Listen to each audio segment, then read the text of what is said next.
Først og fremmest, når man har lejet sådan en fadelsanlæg, så kan man starte med at tage stikket og sætte det i sin stikkontakt. Herefter så findes der en lille pumpe på bagsiden af anlægget, som er meget tydelig. Så en lille sort knap, som man kan trykke go på, eller trykke on på. Så kan man simpelthen høre, at fadelsanlægget det kører, og den pumper luft. Når man har gjort det, så kan man tage sine caps af sin fustache. Og herefter kan man montere dem sin S-kobling ned på fustagen. Det er meget simpelt.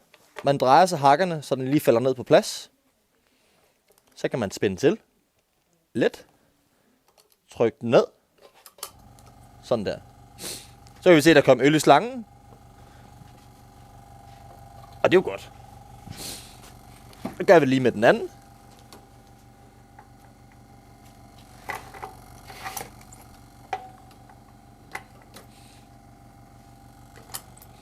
Og der kommer så også øl i.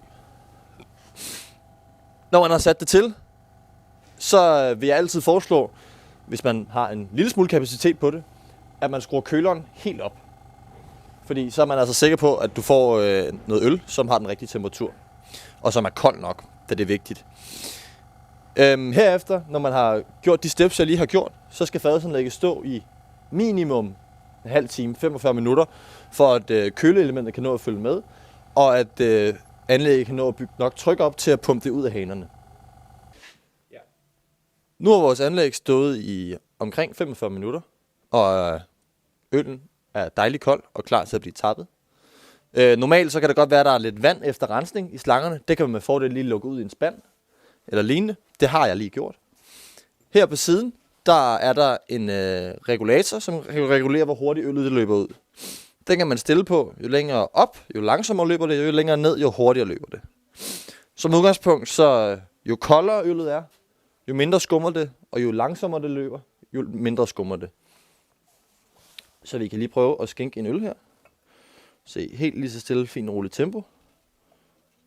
Kan mærke, at glasset bliver koldt.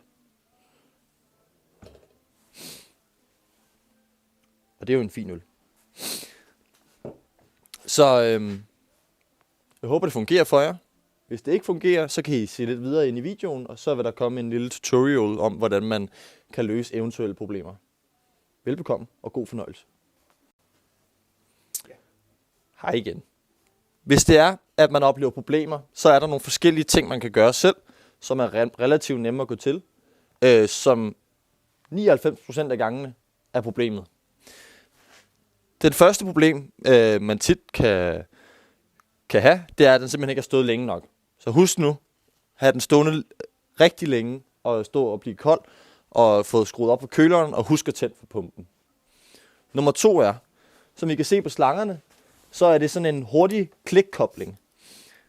Så hvis der er nogle utætheder, eller at der er noget, der ikke fungerer, så kan man med fordel, alle de her steder, hvor der sidder de her, der kan man lige presse den til.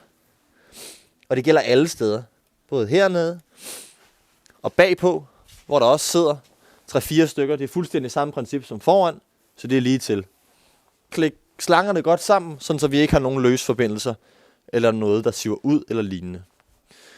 Hvis dit anlæg har de blå her, så sørg for, at de peger samme retning som slangen. Det betyder, at der er hul igennem. Det er ikke alle anlæg, der har det, men hvis den har, så sørg for, at den peger den rigtige retning. Og ellers så håber jeg, at det kommer til at fungere for jer.